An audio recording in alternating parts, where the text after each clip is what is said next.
Greetings and God bless. I just wanted to make a suggestion that I think would be possibly like a lifestyle improvement is to ditch 21st century lifestyle technology and just go back to what we had in the 20th century, before 2000, because the chemicals, the technology, the LED lights, the blue light, all of these things are making people sick. They're making people crazy.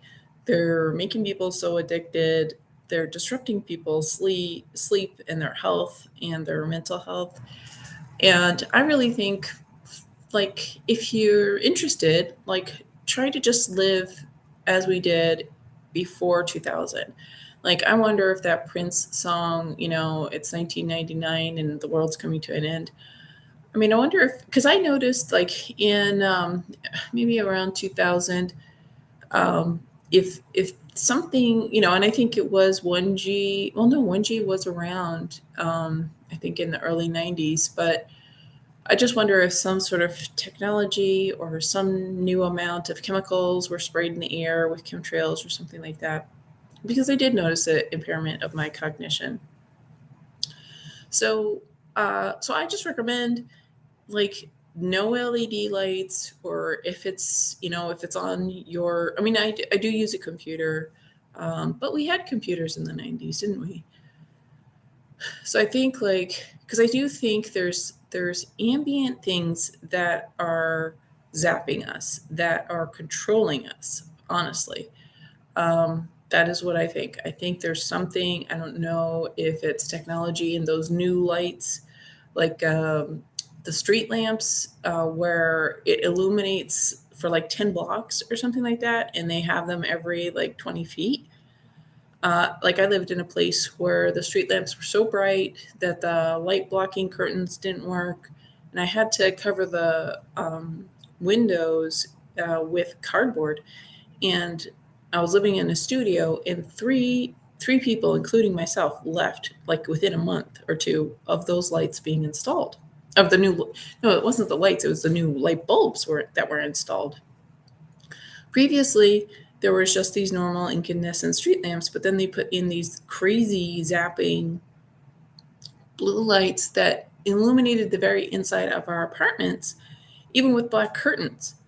And I was in Virginia at that time, but now I see them everywhere, even in kind of remote areas. I'm like, so a city cannot be bothered taking care of the broken windows or the broken road, but they make sure to install these crazy lights, like, in the middle of nowhere. I'm like, this means something. So, anyways, yeah, and like the crazy hand sanitizing soaps and stuff that everybody's using, like killing your microbiome, killing the microbiome of nature wherever that water goes. When you're going camping, you're killing the microbiome because you're using these potent, crazy antibiotic stuff.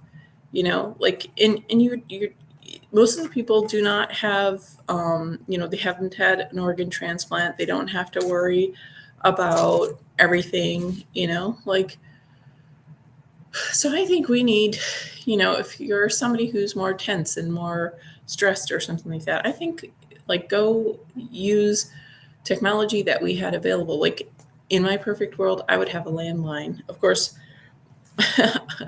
like, I don't want to have like every telemarketer, millions of telemarketer calling me every day. Like, that's what happened the last time I had a landline. But I wanted a landline. I didn't want a mobile phone. But even with a landline, you're going to have like electromagnetic exposure. But anyways, I really think the lifestyle, like, okay, people don't even, talk on the phone. I don't even talk on the phone. I text a lot with people more now. But people have their whole friendships from their video gaming thing, where they've never met the person, but they're good buddies because they play video games every day, for several hours. And I don't think that is real effective. I mean, it's perhaps better than when people were isolating and never socializing when they lived in their parents' basement. But I think we need to interact with people, And we need to develop social skills. We need to develop emotional resilience to deal with difficult situations. And we need to actually face those situations. Like, if you're having a problem with a friend or something like that, like try to, start with safe people. Be like, hey, I'm having a problem. Can you let me know? Is there something I'm doing? Or like we need to learn how to negotiate and navigate human beings. And I think that the reason why America is falling apart is because we've abandoned in-person life, and we're just on the net. We're just on social media. We're just watching TikTok forever, or as our therapeutic thing, instead of going out with friends and getting something to eat or drink or walking in nature or something like that. So, yeah, I think we need to let go, but especially like lights, especially apps, social media, like these are powerful brain hacking kind of things. Like the fact that our computers are this bright LED screen, the fact that the TVs, like turn down the light on your TVs, please turn down the light on the apps that your babies use. I mean, I think it's a abuse when parents have their children looking at their cell phones and tablets, like having cell phones and tablets babysit the babies. In the 1990s, parents had rattles. Parents had little toys, mobiles. Parents had even, a TV set or something like that, which are not hacking a human brain quite like social media, like a mobile phone does. Because mobile phones, like the creators want you to spend $1,000 and keep on spending hundreds of dollars on your phone. Like there's other fun things that will captivate your baby. Have a musical instrument, have a piano, have a harp, have a synthesizer or something for your baby to occupy the child. It's great that your child has interest. It's great that your child wants to interact. Have play dates and hopefully have sane neighbors that are not demonized or something like that. And maybe trying to find some parents in the Weston A. Price Foundation community who have a good holistic traditional sense of food, let's say, and lifestyle, and into fresh air and having a garden and stuff like that. I understand parents are overwhelmed, parents are not prepared for the demands of children, and they're like deer in the headlights and stuff like that. But um, don't just think you can have your cell phone bring up your baby and have a sane individual on our hand. You're going to have a monster, which is what we're seeing. That's what we're seeing, with the looting and with the screaming people who think that they're doing social justice by destroying culture. Why are they destroying culture? Why do they hate people so much? Why do they hate America so much? Why do they hate conservatives so much? Probably because they didn't get what the rest of us got, because they didn't get a decent upbringing. They didn't get like human role models. They didn't get like their basic birthright of how to be treated, how to be cared for, how to be reprimanded, how to be disciplined, how to be. And so, yeah, of course they want to tear everything down because their parents betrayed them. Their family of origin betrayed them. Their community betrayed them. Because everybody's just like, oh, dope them up, put them with some pedo foster care person, put them with some pedo teacher who's going to try to make them trans and gay. you know they're worthless. They're just a commodity to be trafficked. That's what children are.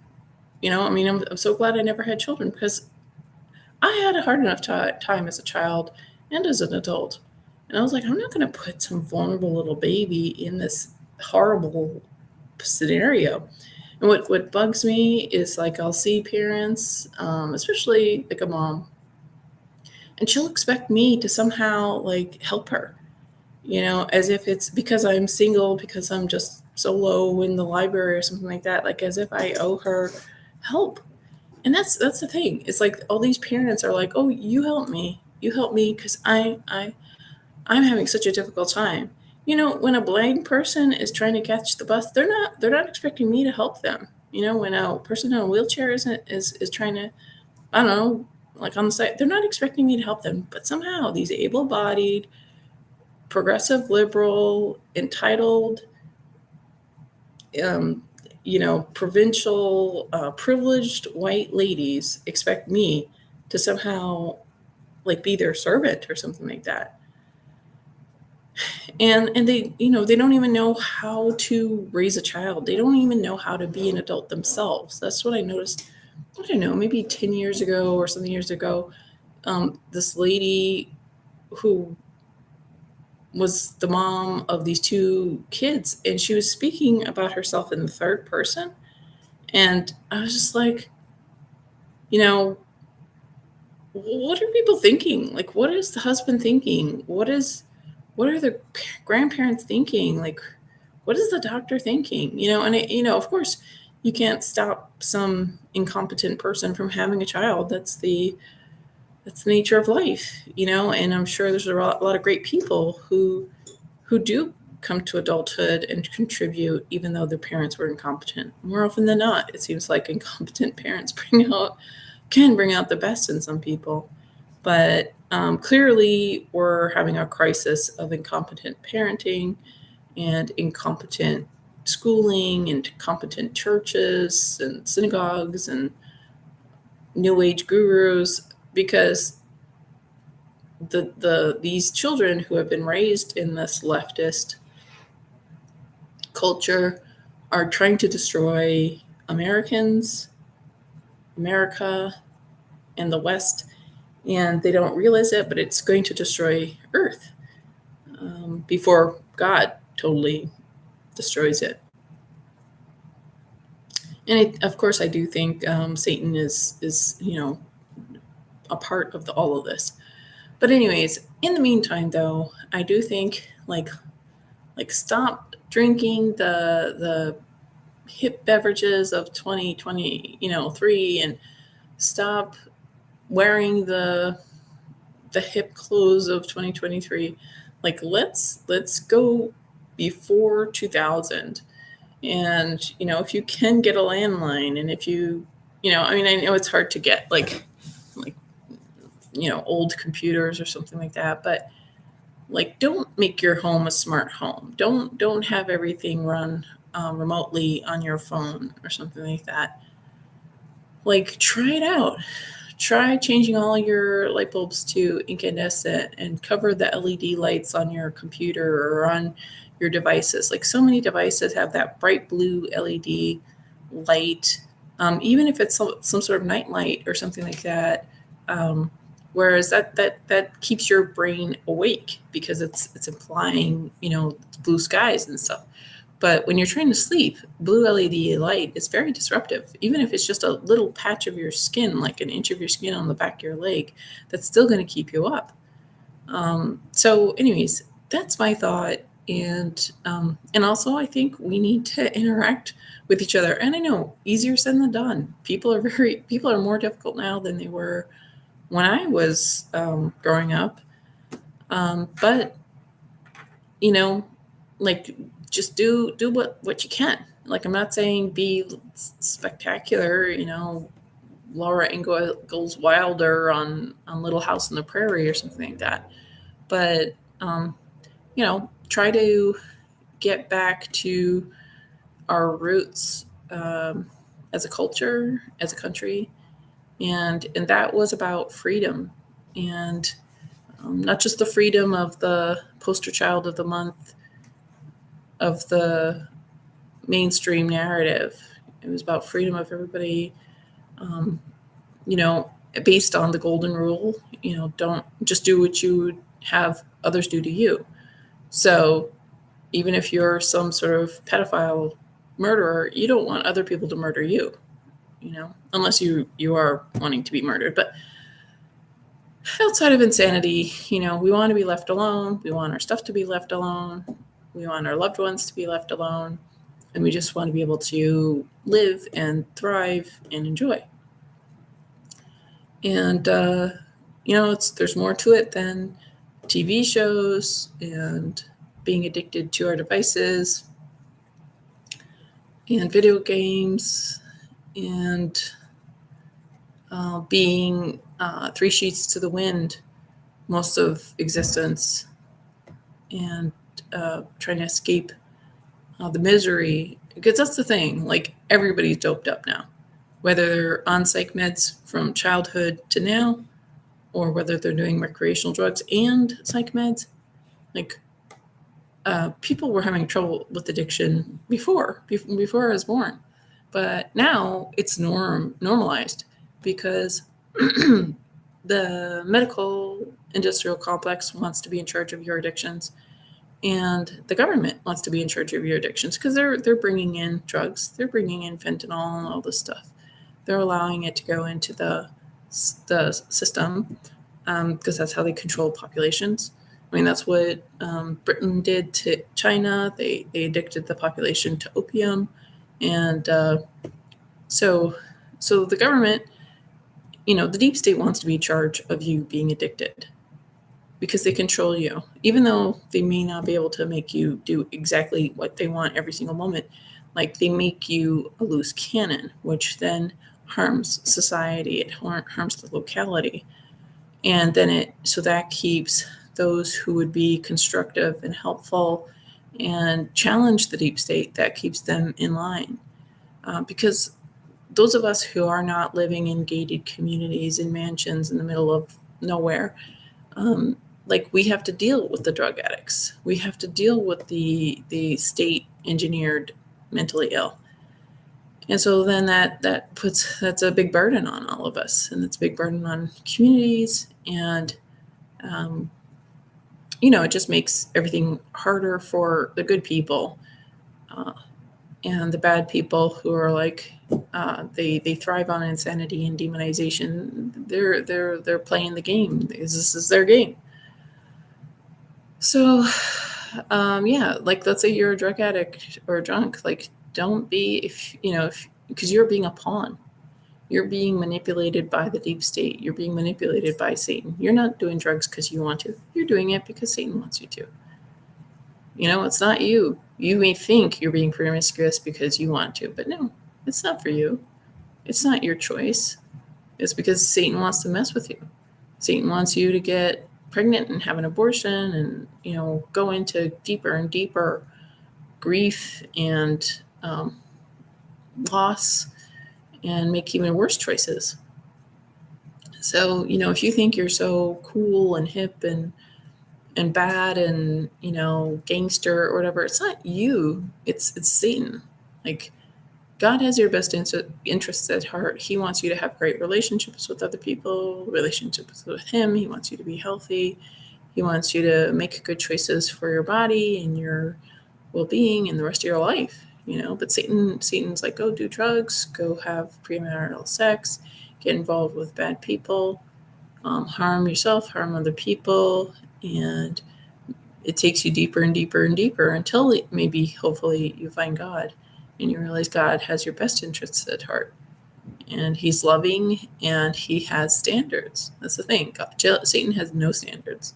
Satan's standard is lose everything, desecrate everything. That's his standard. So don't buy into it, even though it may feel right to become inebriated or to be promiscuous or to do whatever bad things. And the thing is, I have known people who are like, I don't know why I did such and such. They were some pretty smart people, and constantly they were like, I don't know why I did this. Doing stupid things. I don't know why. They kept on saying, I don't know why. And I think that people being drunk, even mildly under the influence of alcohol, being high, I think that's a part of it. I think previous drug use, maybe there's just some weird flashback that occurs in people. Having no relationship with God, for sure, like no relationship with Jesus in particular. I think that may be a part of it. And maybe just like as a way of life, they've never really examined themselves. They didn't know themselves. Like they were capable of being like good people, law-abiding people generally.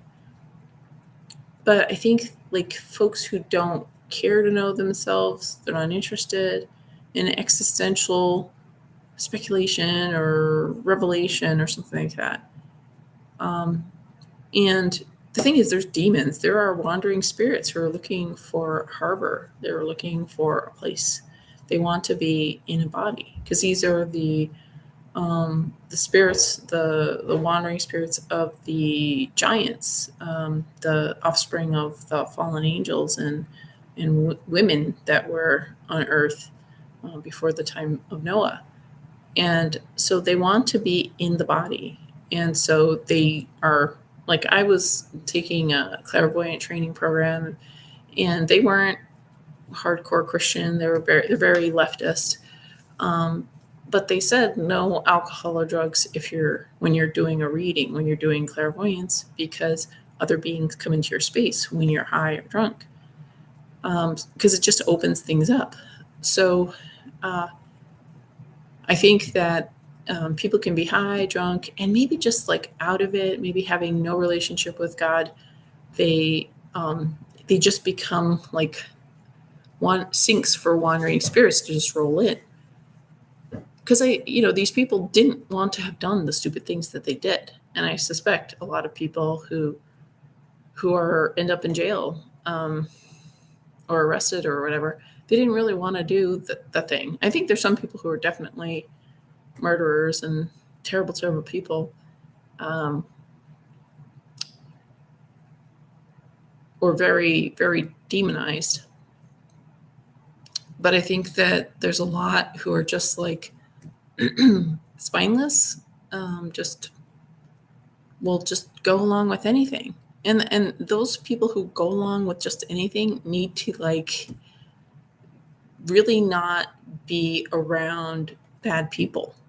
If you're somebody who's spineless, who has no real conviction of anything, you really shouldn't be around murderers, drug dealers, rapists, pedophiles, like people who do bad things. You shouldn't be in bars. You shouldn't be in like drug dens or something like that, because you're just going to happen. You think you're with a friend, and that friend's couldn't care less about you, couldn't care less about the consequences, like like you're enabling somebody with bad behavior, and you're like, oh, but it's okay when people get murdered and raped and whatever, do sell drugs and stuff like that. No, it's not. It's just not. Like, there is undeniable morality, as much as the left tries to make it not to be so. There it is. It's a law of nature. When a mama bear or a mama moose sees a mountain lion attack the baby, does the mama bear or moose not care? No, they don't want their baby to be taken. It's a law of nature. That mama bear or moose carried the baby, had that baby, took care of that baby, not to have, to not want some predator to have it for lunch, even though that mama bear or mama moose is going to have to, spend time raising that baby. And it's just the law, even though it may be easier for that moose or bear to have only one cub or one calf. So, just because you think you're right doesn't mean you are. There is ultimate truth. And no matter how you weaponize media or politics to try to deny the truth is still going to be there. And the truth will make itself evident. So anyways, I just think yeah, if I could be back, before year 2000 lifestyle, I think there would be a better quality of life. And I mean, I thought it was fine. Like life was fine. I'd say maybe I don't know, up to 2008, maybe 2010. And then things started getting a little weird. So I guess it's been like 15 or 13 years or something like that since then. But I thought, culture was fine. So I think there's something that was done. I don't know if the Tavistock Institute implemented something, or CERN, or whatever, but I'm not pleased with culture. I'm not pleased with my countrymen here in the United States. Both sides. I'm like, what are the Republicans? What are the men doing? Why are the military walking around in 2020 all masked up, in their cars at the grocery store? I'm like, you know, when I have more courage to go to the grocery store to insist on freedom to breathe, and maybe my countrymen that are like-minded, they're out in the middle of Wisconsin, or Wisconsin or Wyoming or Alaska or some another country. But yeah, I'm really disappointed where we find ourselves. I don't think there's a lot of hope for a solution. I think we're on a slow or maybe a fast slide to doom. But we can, I think like we can face doom on our feet, rather than just capitulating to these spineless leftists who are just working something out, who are having some sort of temper tantrum about what their parents didn't do right for them or what society didn't do right for them. And I agree. I think society, it lost its just direction. American culture lost its direction. It just became about like um, innovation with technology and TV shows and video games and movies and media and knee-jerk responses from news channels. Like that's what we're doing. And fake climate change stuff, or scamdemic stuff, and like just sneaky ways to kill people to reduce the population. It's really pathetic. Like there's very little true integrity, goodness, um, on a vast, grand scale. Like people like their sports, um, their concerts that they go to, or conventions, like the whole Comic Con, and their perverse promiscuity stuff that they're doing, porn. Like what really moves America compared to what moved it in the 70s or 80s? You know, it's really pathetic. And it's been engineered. That's the thing. Is like if if people were just left to their own devices, I don't think it would be quite so bad. And I think all of these think tanks have been like, okay, how do we destroy gender roles, family roles, family, how do we destroy the family? How do we destroy women, and, using feminism, using the sexual revolution, how do we destroy like male identity, female identity? How do we erase females? Like that's what I definitely see is everything is about like men taking over the women's bathroom in a liberal, men get the bathroom. Women don't have a bathroom anymore. There's a baby changing station, room, so I guess a baby gets a bathroom. But there's no women's bathroom in some places in some liberal cities. And this was done like well before 2023. So liberal cities were planning this to erase women's spaces. And the left will say, well, that man identifies as a woman, so that's a woman's space. No, it's not. No, it's not. When somebody grows up as a boy, they're treated as a boy. As a teenager, they're treated as a teenager. So there's that psychological component. And then they get all this testosterone. They get stronger bones. They have more muscle. That's not a woman. That's a man who's identifying a woman. Okay, so we can have the men who identify as a woman's bathroom, man who identifies as a woman's sports team. But none of them want to do that. They want to crush women. They want to commit violence against women. For a man to come into a woman's bathroom, a women's locker room, a women's gym, and say he's a woman, that's violence against women. And what's so egregious, what's so unthinkable is that feminists are defending these men who are committing violence against women. So it's like, it's women on women violence in 2023. Like, because there's money in it. Because there's some sort of leverage that these psychos get. Because they've got, I don't know, maybe they hate women themselves. Maybe the woman who's defending male offenders trying to go into women's spaces. Maybe those women had just bad experiences with their mom and grandma and think men are always innocent or something like that, And the thing is, if I identify as an elephant and I want everything to be for elephants, do I get to have that way? And if two people identify as element, we all want everything to accommodate an elephant.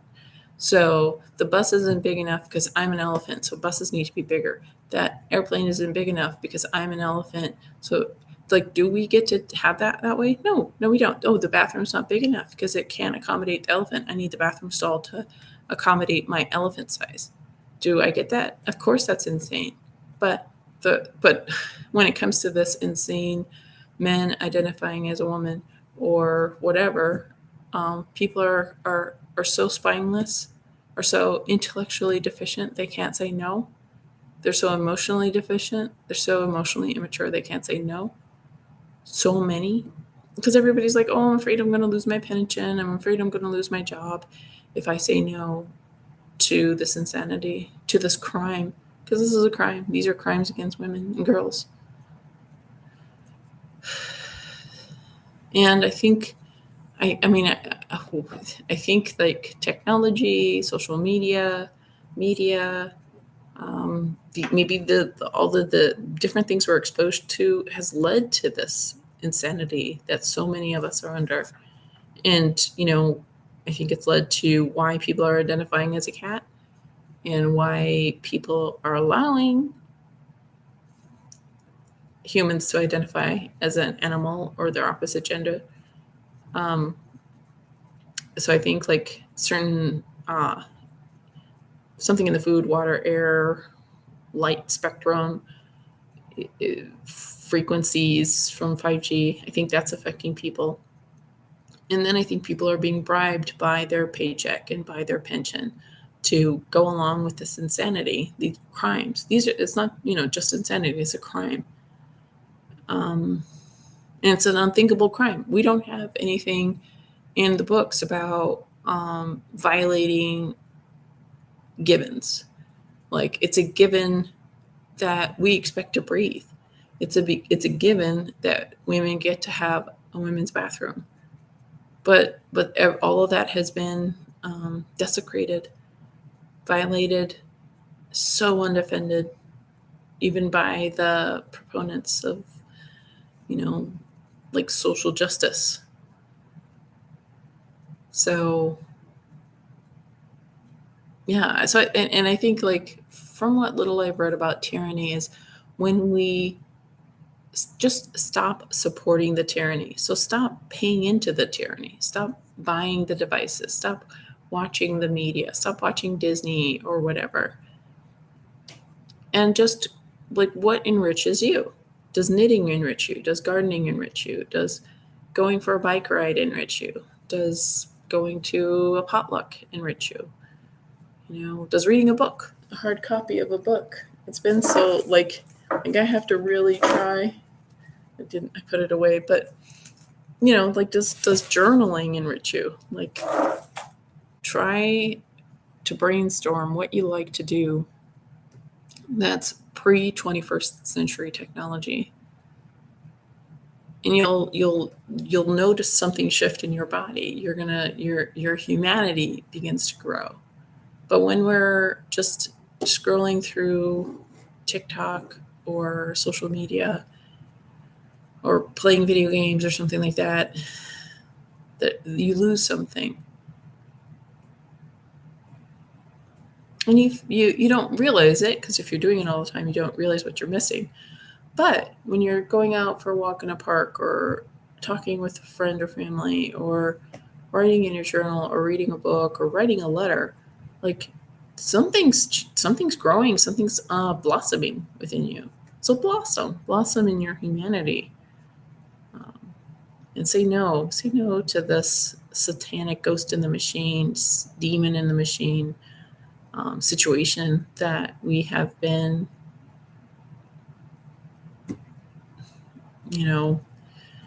corralled into. So, what do you guys think? Let me know in the comments. God bless.